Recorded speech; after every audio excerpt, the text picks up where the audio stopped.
It is the petitioner's case that the chairperson published an illegal gazette notice number 4956 of 2022, in which he designated himself as the presidential returning officer, a position unknown in law and the Constitution. Having done so, the petitioner states that the chairperson proceeded to conduct the verification and tallying process to the exclusion of other commissioners, each of whom he had assigned verifiable roles and related to the verification and tallying exercise. On his part, the chairperson of IEBC submitted that although he has the exclusive authority to verify and tally the presidential election results as received at the National Tallying Center, he did involve the other commissioners in the exercise before eventually declaring the final results. He submitted that he did this in the spirit of teamwork. The chairperson of IEBC states that indeed the 4 commissioners were involved in the preparation of the 9th August general elections from the time of their swearing into office all the way to the verification and tallying of results at the National Tallying Center until they withdrew from the exercise just when he was set to declare the final result. Having considered all the parties' submissions, we find that pursuant to Article 138(3)(c) of the Constitution, the power to verify and tally presidential election results as received at the National Tallying Center vests not in the chairperson of IEBC, but in the Commission itself. The latter carries out this exercise through its secretariat staff, technical personnel, and any other persons hired for that purpose under the oversight and supervision of the chairperson and the other members of the Commission. In line with this court's decision in Raila Amolo Odinga versus another versus IEBC and 2 others, as reported in 2017 Kenya Law Report, popularly known as Raila 2017, and the Court of Appeal decision in IEBC versus Maina Kiai, we also find that the chairperson cannot arrogate to himself the power to verify and tally the results of a presidential election to the exclusion of other members of the Commission. Indeed, Article 138(10) of the Constitution, although the power to declare the result of a presidential election after verification and tallying is vested in the chairperson, he does so only as a delegate of the Commission. Consequently, to the extent that Regulation 87(3) of the Elections General Regulation purports to vest the power of verifying and tallying presidential election results as received at the National Tallying Center solely on the chairperson to the exclusion of other members of the Commission, the same is contrary to and inconsistent with the provisions of the Constitution. That said, we, however, take cognizance of the fact that the 4th, 5th, 6th, and 7th respondents, referred to as the 4 commissioners, actively participated in the verification and tallying exercise from the beginning up to and until just before the declaration of the result by the chairperson. They took turns announcing the results as verified and tallied, and were present and active during the actual verification and tallying at Bomas. An example is when one of them, Justice Nyangaya, stood on the podium to announce to the public results and also announced an adjustment that had been occasioned by errors of tabulation. The events of 15th August 2022, therefore, came as a surprise. As the public waited for the chairperson of IEBC to declare the final result, sporadic violence broke out at Bomas. The violence swiftly was contained by the security forces, but there was unexpected drama as two different factions of the Commission began to emerge. Kenyans found themselves watching an appalling split-screen scenario on their television sets. On one part of the screen was the chairperson readying himself to declare the results in accordance with Article 138(10) of the Constitution. On the other part of the screen were the four commissioners on the runs of the Serena Hotel, Nairobi, from where they announced that they would not own the results that were soon to be declared by their chairperson.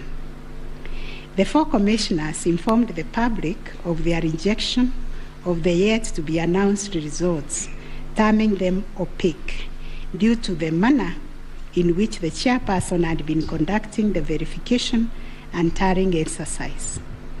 In his affidavit dated 25th August 2022, Justice Nyangaya averred that the chairperson's actions during the tallying and verification exercise at Bomas made it difficult to ascertain the total number of votes cast and the actual number of votes attained by each candidate, so as to enable him authoritatively state the Commission and declared accurate results. All the petitioners have anchored their arguments for the nullification of the 9th August presidential election in Taharia on the walkout from the Bomas by the four commissioners. They contend that by rejecting IEBC's results on grounds of opaqueness of the verification and tallying process, they called into question the credibility of the entire election. They further submitted that being in the majority out of the 7-member commission, their view should prevail and the election should be nullified. It is the petitioner's argument, therefore, that a dysfunctional commission cannot deliver a credible election.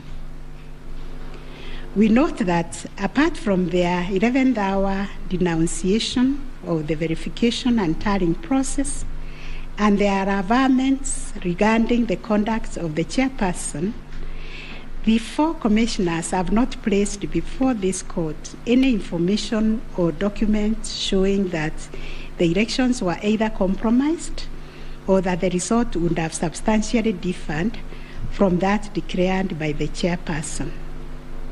Critically, they have not explained why they participated in a verification process when they knew that it was opaque up until the last minute. Indeed, at the Serena Hotel press briefing, the four commissioners acknowledged that thus far the entire election had been managed efficiently and credibly. The chairperson on his part did not make matters any better by maintaining a stoic silence, even as things appeared to be falling apart. All this, in our view, points to a serious malaise in the governance of an institution entrusted with one of the monumental tasks of midwifing our democracy, an institution that obviously needs far-reaching reforms, of which we shall say more in our detailed reasons. But are we to nullify an election on the basis of a last-minute boardroom rapture, the details of which remain scanty and contradictory between the chairperson of the Commission and some of its members? In the absence of any evidence of violation of the Constitution and our electoral laws, how can we upset an election in which the people are participating without hindrance, as they made their political choices pursuant to Article 38 of the Constitution? To do this would be tantamount to subjecting the sovereign will of the Kenyan people to the quorum antics of IEBC. This we cannot do. Clearly, the current dysfunctionality at the Commission impugns the state of its corporate governance, but does not affect the conduct of the 2022 election. In view of the foregoing, we are satisfied that notwithstanding the divisions apparent between the chairperson and the 4 commissioners, INBC carried out the verification, tallying, and declaration of results in accordance with Article 138(3)(c) and 10 of the Constitution. Issue number 7, whether the declared President-elect attained 50+1 of all the votes cast in accordance with Article 138 of the Constitution.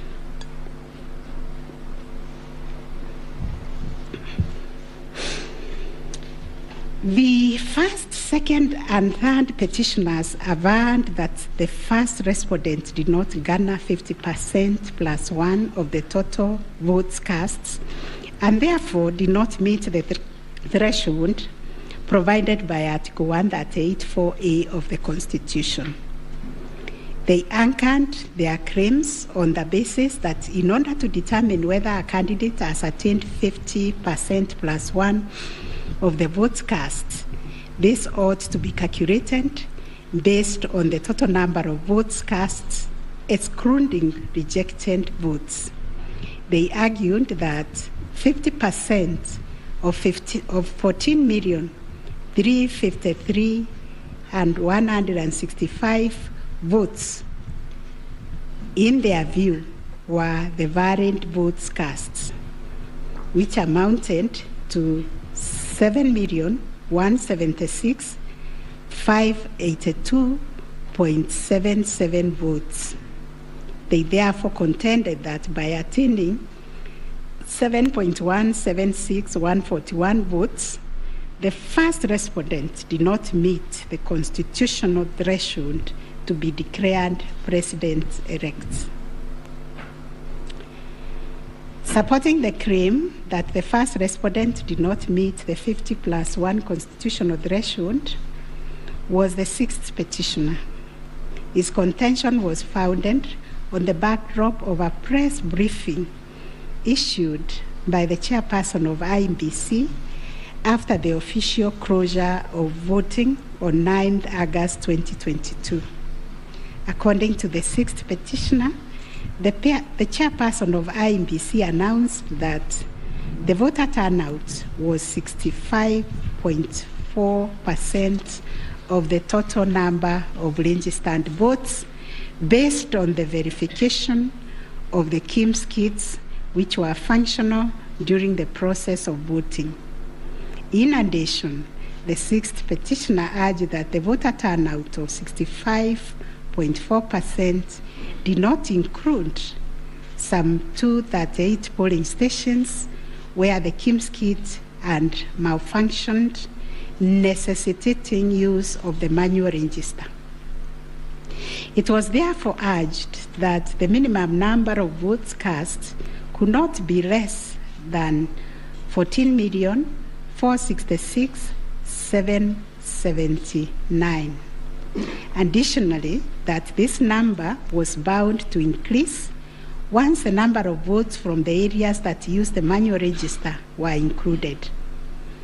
The 6th petitioner further claimed that a summation of the minimum number of votes cast and untallied manual votes would represent the actual voter turnout. In challenging the declaration made by the chairperson of INBC, the 6th petitioner averred that the final tally, published in Form 34C, only accounted for 14,326,641 votes cast, including some 113,614 rejected ballots. The 6th petitioner contended that this tally did not factor in some 140,138 votes cast using the manual register. The 6th petitioner computed this number by subtracting 14,326,641 declared votes cast from 14,466,779 779 generated by the sixth petitioner as representing 65.4% of the voter turnout. Referring to the tariffs in Form 34C, the sixth petitioner summed the number of votes cast for each candidate as follows. Raila Odinga, 6,942,193. William Ruto, 7,176,141. Wahiga Mwaura, 31,987. And George Wajakoya, 61,969, adding to a total of 14,213,027.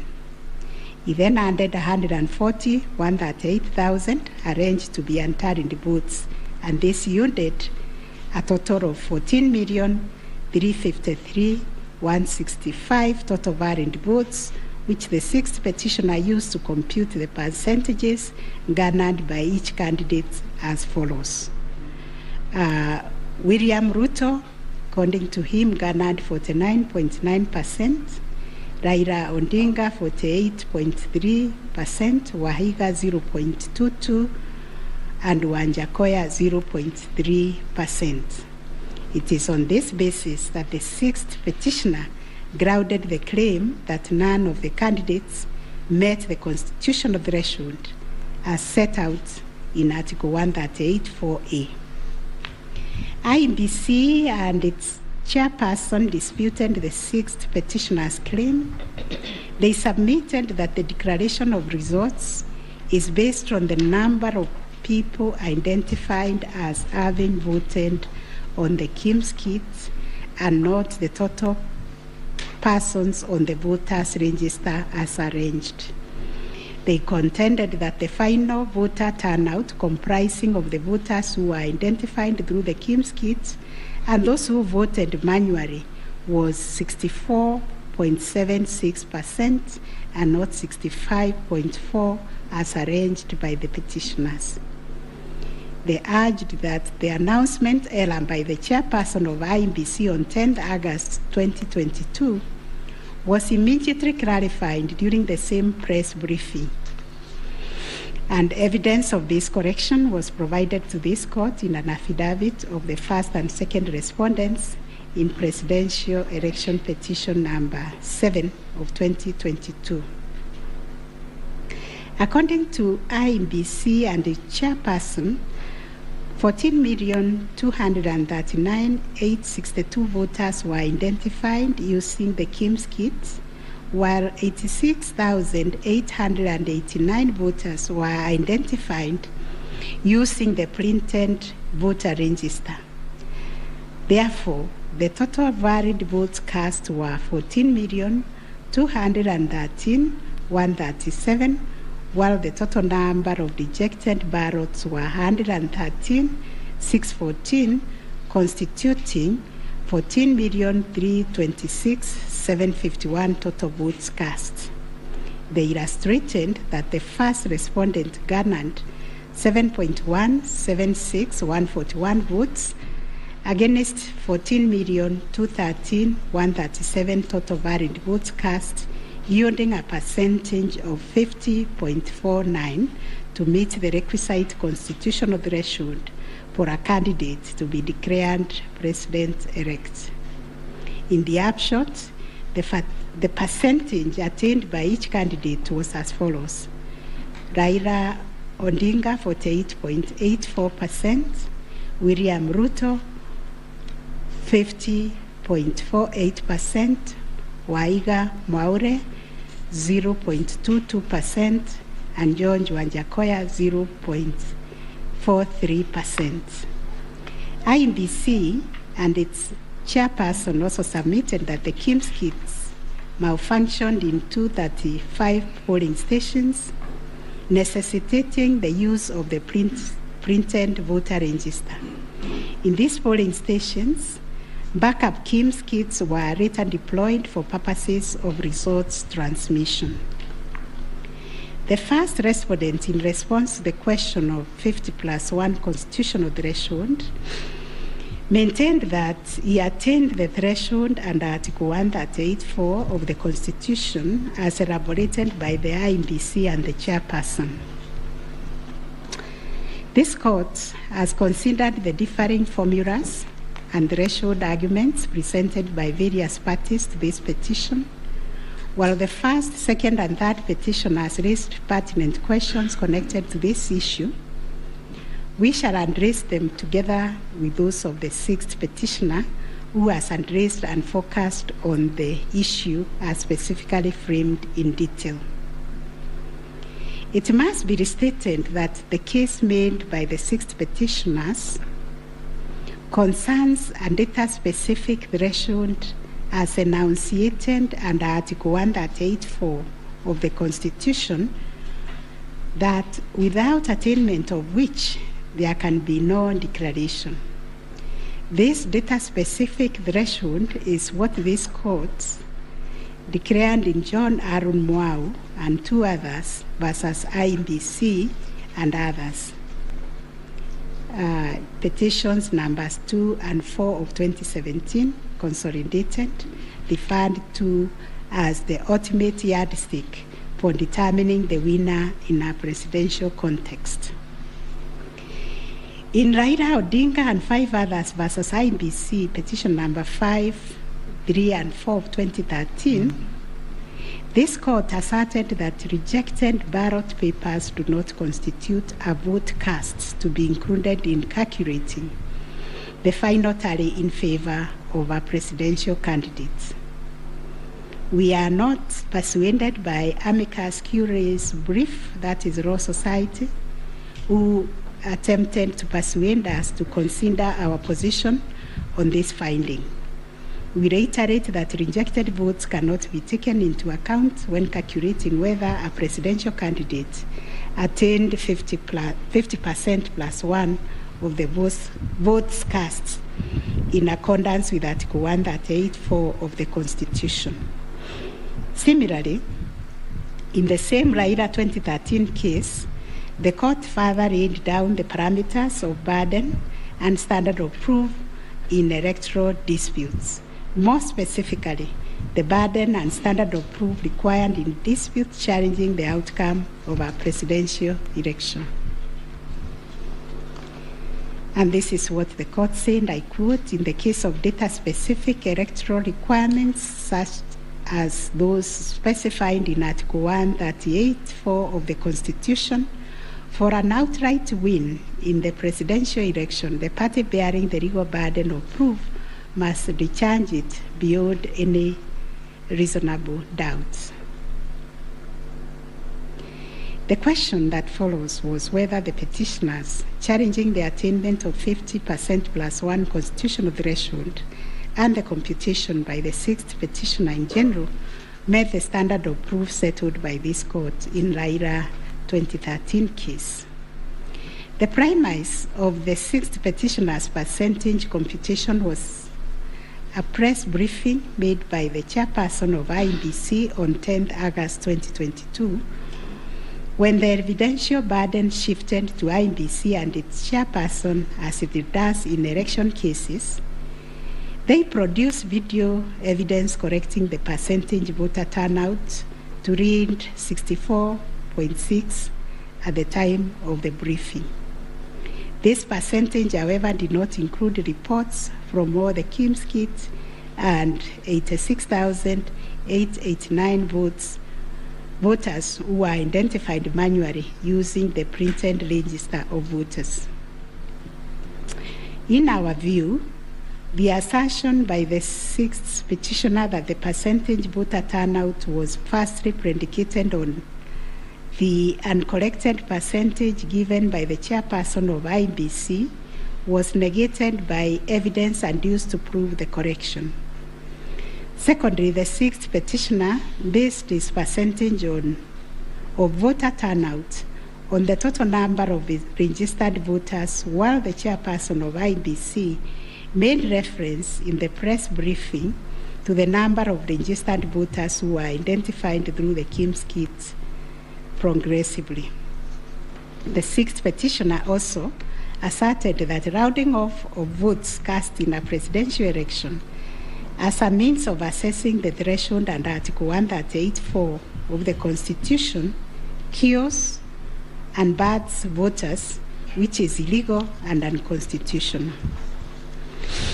We have deliberated on this proposition and found that it is not mathematically sound and that the rounding off done by IEBC and the chairperson was correct.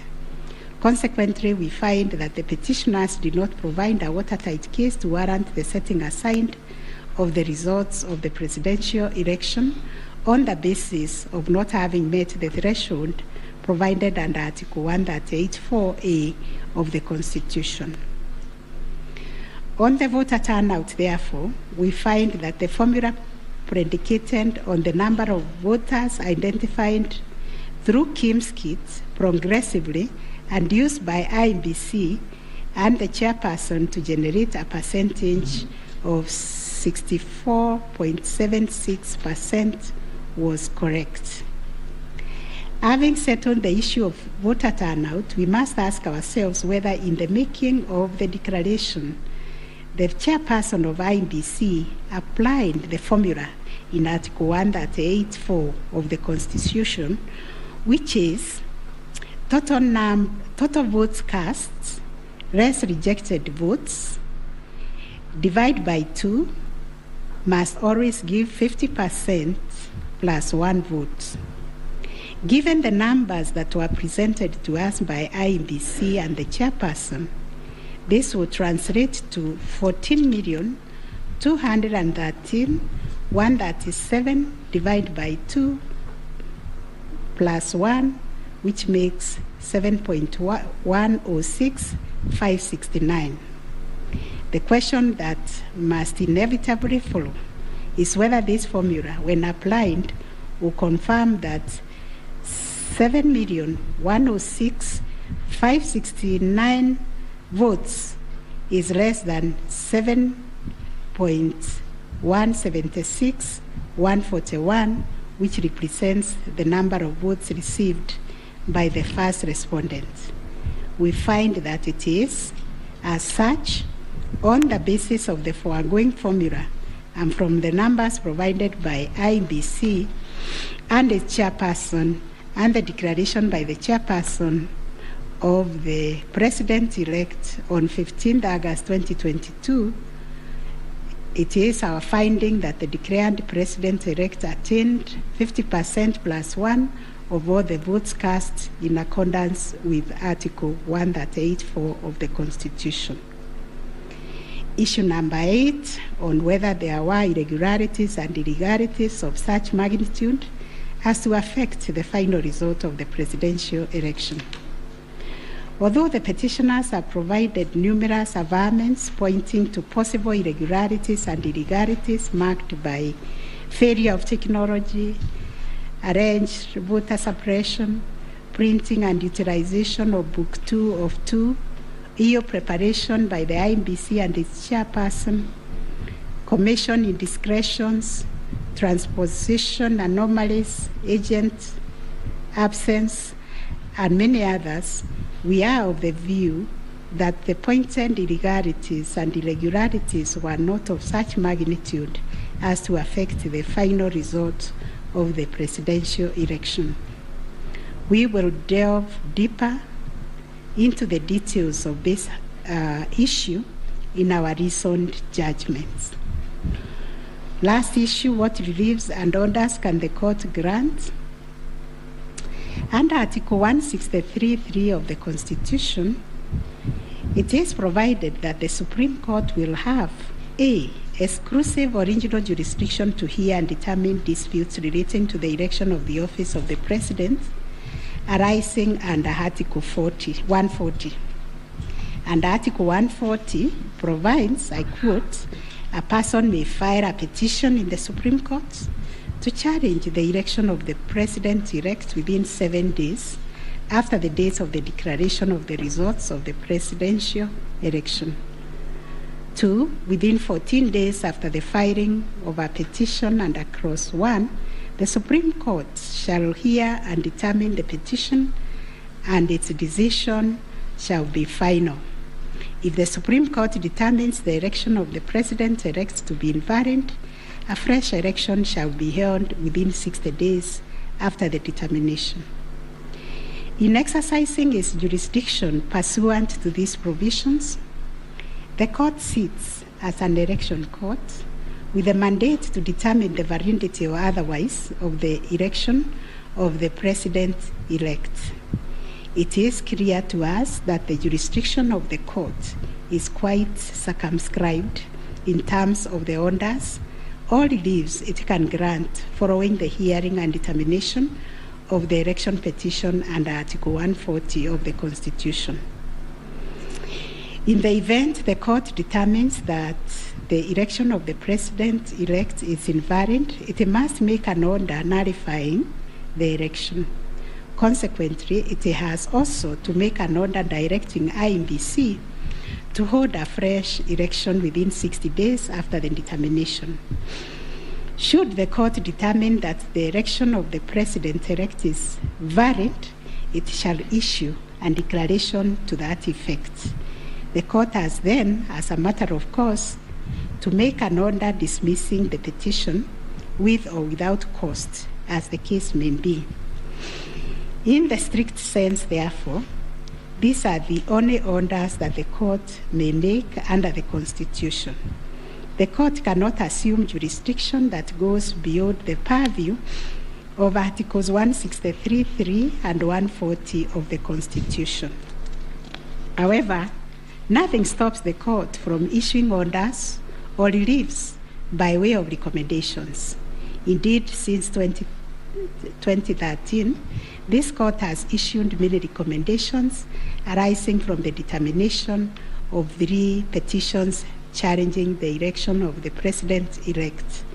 The recommendations are meant to improve our electoral landscape and hence aid in the development of our democracy. In this regard, this court has been greatly aided by the contributions also of the amici curiae, and the court places a heavy premium on those briefs that were filed and those which were admitted. The final orders made by the courts.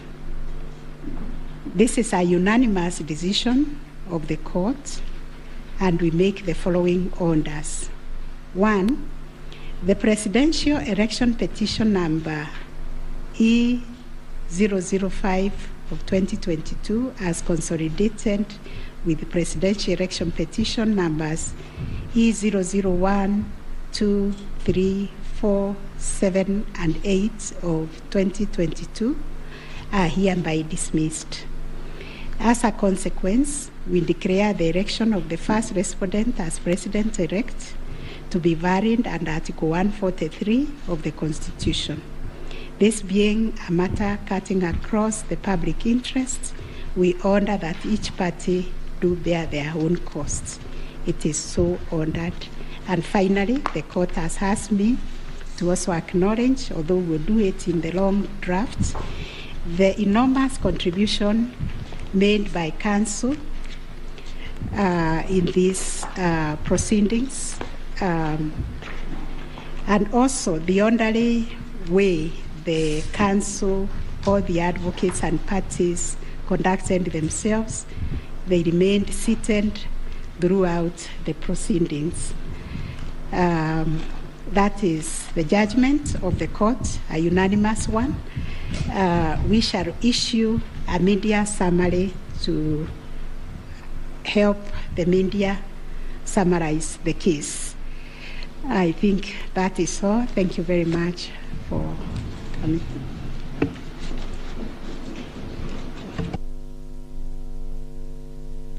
My Lady, Madam Chief Justice, and the learned judges of this court, again, I am requested by my colleagues to thank you most profusely for your labors into delivering this judgment, listening to all of us, and giving our nation this judgment so that we may move forward. Thank you, and God bless you. It may please the court. It is not true that I asked the Attorney General Emeritus to talk on our behalf. Next time you should talk to me. Let me similarly, on behalf of the lawyers for the counsel for the first and second petitioner, thank the court, and it has been a journey, worthwhile journey, sitting through these proceedings, and we thank the court for your patience and for the delivery of this judgment within the time stipulated. We thank you.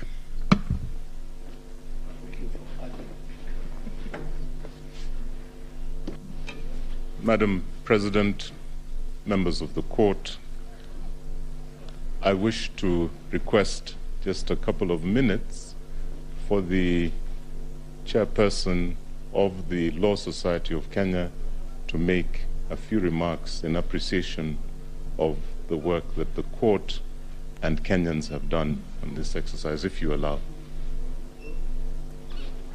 Thank you. I call upon Mr. Eric Theuri to come and make his remarks. It is also his birthday. I would have sung happy birthday for him.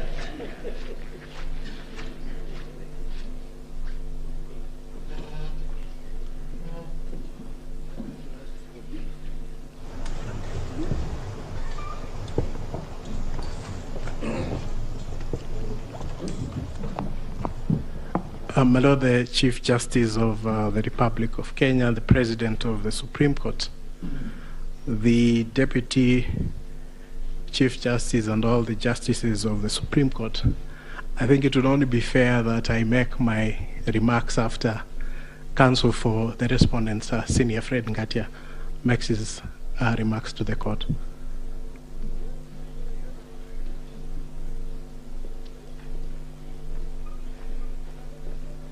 Madam Chief Justice, thank you very much. It's so kind for the President to acknowledge that age goes before youth. Mine is to thank the court, to thank my learned friends for the effort we all expended. We thank this court for clarifying certain issues, and we look forward to a less corrosive 2027. Thank you very much.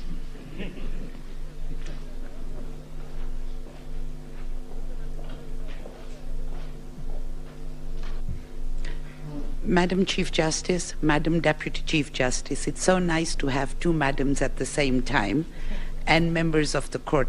Since there are only men talking, I decided that I should become a woman and talk. It's becoming too much of a male affair in here.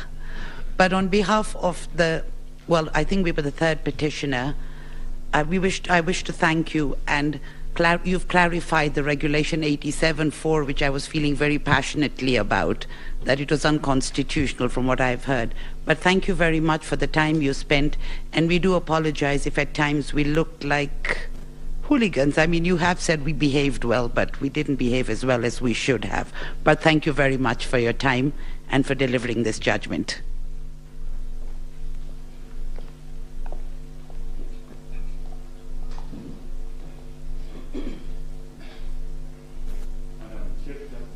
Madam Chief Justice, Madam Deputy Chief Justice, members of the court, I, on behalf of Attorney General, take this opportunity to thank you most sincerely for a great job done and for the courage to clearly define the limits of the law, which will help us empower IBC on the way forward, and hope that this might be the last of the petitions after elections once we carry out a proper elections based on your guidelines. Thank you.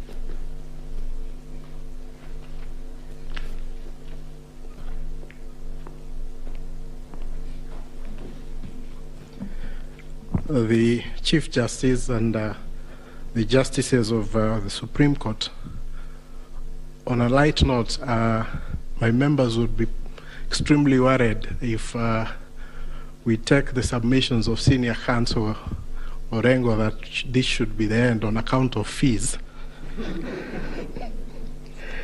But my lady, Chief Justice, on behalf of the Law Society and all the members of the Society, we wish to, first of all, take this opportunity to thank the court in the manner in which it has conducted these proceedings, extremely efficient, especially in light of the really short and strict timelines that you've had.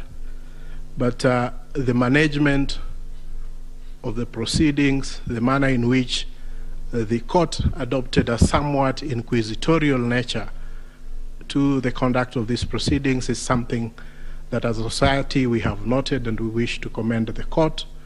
And we do hope that the other courts, as they determine any petitions, election petitions that will go before them, will similarly adopt such inquisitorial attitude, so that we try and really enrich the process that these proceedings intend to achieve. Secondly, I wish to also thank the council, all the advocates who have appeared before you. They have demonstrated extremely high standards of decorum and courtesy, and have also demonstrated a flair for persuasion of the court, including the use of PowerPoint, and of course the now famous Pinky Pinky Ponky mimic. But all that really, I'm sure, has demonstrated, especially to the younger members of the society, how to conduct themselves before the court and how to really prepare a persuasive brief. And we thank all the advocates who appeared before this court for the good work that they have done. And of course, as a society, we feel extremely proud that they have been able to raise the profile of the advocates in this country a notch higher from their presentation. So, my lady and my lord, it's not lost to us that at the end of these proceedings, and once we are able to get your judgment after 21 days, that it is democracy and the Kenyan people who are the winners. The decision today, in a way, validates the choices that were made by the Kenyan people on the 8th of August, and they also help to build confidence in the institutions that manage the elections and the court. We recognize that no country is born as a democracy, and that it is a process, and the process of challenging an election, as has happened before this court, is part of the processes of building confidence within the electoral system. And we thank all the petitioners for choosing to challenge the results before this court, but at the